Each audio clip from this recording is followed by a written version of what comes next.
తులాభారం. ఈ కథను రచించిన వారు అనురాధ గారు. ఈ కథ నవ్య వారపత్రికలో 2004 డిసెంబర్లో ప్రచురితమైంది. రిటైర్ అయినప్పటి నుంచి మా వారికి హెల్త్ కాన్షియస్ బాగా ఎక్కువైపోయింది.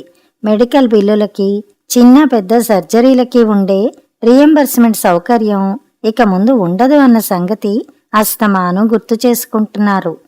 అంచేత ప్రస్తుతానికి ఆయన సర్వశక్తులు ఆరోగ్య రక్షణ మీదే కేంద్రీకరించారు. ఆ సందర్భంగా కొన్ని కఠోర నిర్ణయాలు తీసుకున్నారు. రోజుకి 8 కిలోమీటర్ల నడక, అల్లాటప్పాగా కాదు, బ్రిస్క్ వాకింగ్. రోజుకి కనీసం 6 లీటర్ల మంచినీళ్లు తాగడం. ఆ నీళ్లు కూడా మరగ కాచి, చల్లార్చి, వడగట్టి రాగి బిందెలో పోసినవై ఉండాలి. దంపుడు బియ్యంతో అత్యవసర అన్నం, కొన్నాళ్ళు గోధుమ అన్నం, కొన్నాళ్ళు జొన్న రొట్టెలు, చక్కెర బదులు బెల్లం, తేనె, అచ్చమైన ఆవు పాలు, మళ్ళీ అందులో గుమ్మపాలు కాచినవి. ఇలా ప్రయోగాలు చేస్తూ వాటితో తృప్తి చెందక ఉన్నట్టుండి ఓ రోజు, నేను రేపటి నుంచి ఉప్పు నెయ్యి పూర్తిగా మానేస్తున్నాను. నువ్వు వంటలో నూనె బాగా తగ్గించాలి.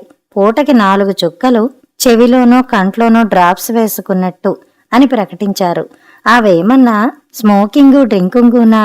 వండేదాన్ని, నాకు తెలీదా ఎంత వాడాలో? ఈ ప్రొహిబిషన్ ఏమిటి? అర్థం పర్థం లేకుండా, అసలే బతుకు రుచి పచి లేకుండా నీరు కారిపోతోంది. ఇంకా ఉప్పు లేని తిండి కూడానా? నా వల్ల కాదు అని తీవ్రంగా ప్రతిఘటించాను. ఆయన వినిపించుకోలేదు, తన నిర్ణయం మార్చుకోలేదు. నేనే దిగివచ్చి, అత్యవసర పరిస్థితిలా ఇలా అర్ధరాత్రి ప్రకటిస్తే ఎలా? 4 రోజులు పోనివ్వండి, అలాగే చేద్దాం అన్నాను. ససేమిరా అన్నారు. మే నెల ఊరగాయల రోజులు. మా వారికి తిక్క తిరిగి ఇంకో నెల్లాళ్లు పోయాక నిషేధం ఎత్తేసినా ఫలితం శూన్యం. సీజన్ మారిపోతుంది. ఈ సాధక బాధకాలు దృష్టిలో పెట్టుకుని ఆవకాయ వరకు అన్ని నిషేధం తాత్కాలికంగా సడలించమని పరిపరి విధాల ప్రాధేయపడ్డాను. అదే కొంప ముంచింది. ఆవకాయ పేరు చెప్పగానే ఆయన అగ్గిరావుడైపోయారు. ఎవరింట్లోనైనా చిన్న సీసాతో డైనింగ్ టేబుల్ మీద షోగ్గా ఉంచుతారు. మనం అలా కాదు, పెద్ద గుండిగంత జాడి, దానికి డ్రెస్సింగు, సెక్యూరిటీ, బ్రాంచ్ ఆఫీసులు, ఇలా లార్జ్ స్కేల్లో మెయింటైన్ చేస్తావు. ఎక్స్పోర్ట్ కోటా కొంత, ఆ క్వాలిటీ వేరు.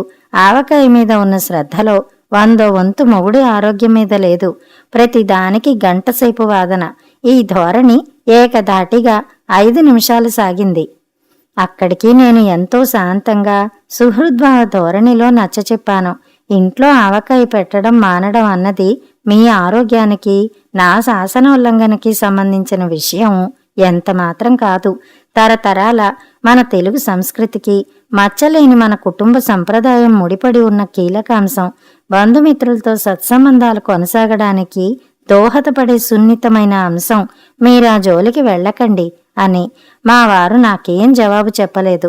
కనీసం నా వంక చూడనన్నా లేదు. సరే, అప్పటికా సంభాషణ ఆపేశాను. 4 రోజులు పోనిచ్చి మా వారికి కాస్త మరుపు రానిచ్చి ఒక ఉపాయం పన్నాను. కంఠస్వరం, ముఖ కవళికలు తదనుగుణంగా మృదువుగా మార్చుకుని అన్నాను. ఓసారి హైదరాబాద్ వెళ్ళి తరోగా అన్ని టెస్టులు చేయించుకోరాదు? డైట్ కూడా వాళ్లే చెప్తారు. మీరేం తినొచ్చో, ఎంత తినొచ్చో ఆ క్వాంటిటీ క్వాలిటీ నాకు కూడా తెలుస్తుంది. స్ట్రిక్ట్గా ఫాలో అయ్యి జాగ్రత్తగా చేస్తాను. ఆయన తక్షణం అంగీకరించి, నువ్వు రారాదు, ఒక్కదానివి ఏం చేస్తావిక్కడ అన్నారు అమాయకంగా. కాడి మేడి కట్టుకుని ఇద్దరము ఎందుకు, మీరు వెళ్ళి రండి అని తప్పించుకున్నాను. లేడికి లేచిందే ప్రయాణం. ఏదో బాంబులు, దొంగసారాలాంటివి తయారు చేస్తున్నట్టు చాటుమాటున చాలి చాలకుండా పెట్టి బ్లాక్ మనీలా అండర్ గ్రౌండ్లోనూ అటక మీద దాచి జీవితమే సఫలము అన్నంత ఎమోషనల్గా ఫీల్ అయ్యాను.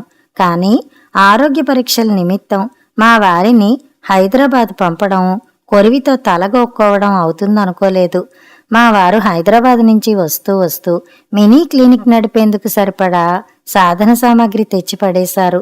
బరువు తూచుకునే మిషను, బీపీ హెచ్చుతగ్గులు తెలియచేసే పరికరం, డయాబెటిస్ పరిమాణం కొలిచే కొలమానం, నోరు మూసుకోనక్కర్లేకుండా శరీర ఉష్ణోగ్రత తెలుసుకునే సాధనం, కాలు కదిపి బయటకు వెళ్లకుండా ఇంట్లోనే వ్యాయామం చేసుకుందుకు అనువైన సాధన సంపత్తి, ఆహార పదార్థాలు కొలిచేందుకు, తూచేందుకు అవసరమైన వస్తు విశేషాలు, శరీర ధర్మాలు సక్రమంగా నిర్వర్తించబడేందుకు తోడ్పడే వివిధ ఔషధాలతో వీటితో దిగారు.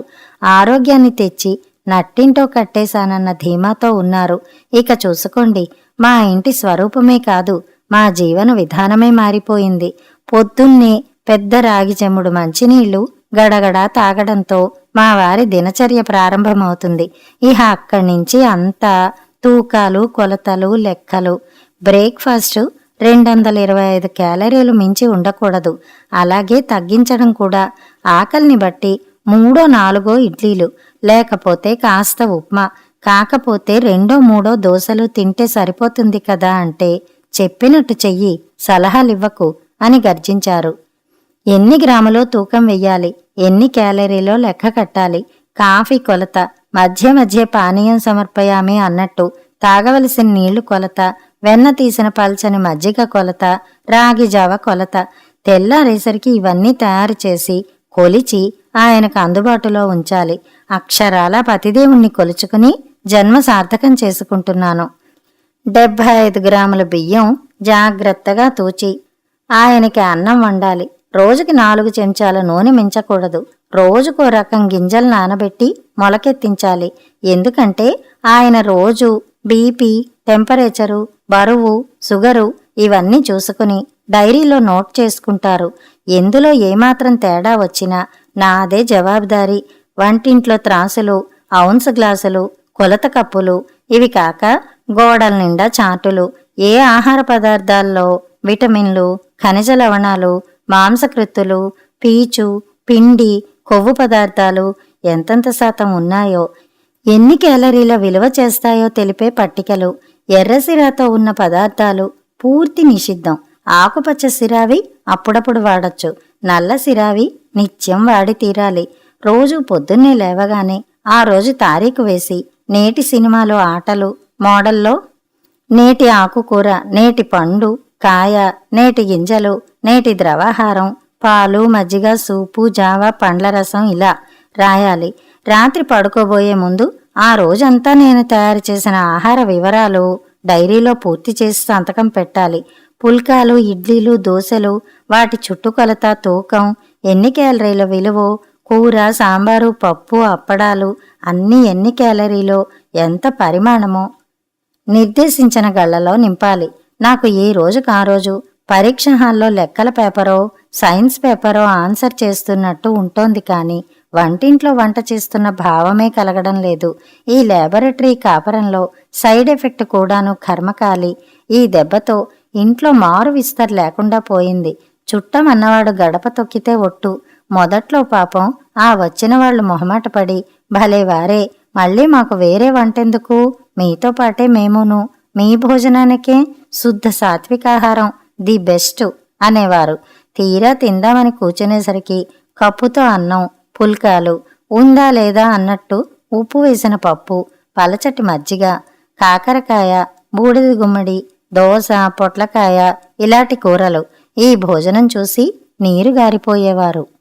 వాళ్ళకి వచ్చిన ఇంకో ఇబ్బంది ఏమిటంటే, వచ్చిన చుట్టానికి కూడా మేం మాతో పాటు బీపీ చెక్ చేయను, బరువు తూచను, షుగర్ చూడను, మీకు ఫ్రీ మోషన్ అయిందా అని నిర్మోహమాటంగా తెలుసుకోవడం, గడి గడికి చెంబుడు మంచినీళ్లు తెచ్చి తాగమనడం. ఈ బాధ పడలేక బంధువులు రావడం మానుకున్నారు. రోజులు నా మటుకు నాకు భారంగానే గడుస్తున్నాయి. తూచక్కర్ లేకుండానే తెలుస్తోంది వాటి బరువు. దానికి తగ్గట్టు మా వారు ఓ మాట అన్నారు, నీకు లెక్కలు వంట విడివిడిగా రావు. ఇంతకాలం ఆ 2 ఆమడ దూరంలో ఉన్నాయి కాబట్టి బతికిపోయాను. ఇప్పుడు 2 కలిపి అఘోరిస్తున్నావు. ఎప్పుడో నా ప్రాణం మీదకి తీసుకొస్తావు, తప్పదు అని. నాకు ప్రాణం విసిగిపోయింది. నేనేమన్నా గరళం, హాలాహలం, కాలకూటం వీటితో వంట చేస్తున్నానా? ఉప్పు, చక్కెర, నూనె, కారం ఇవేగా.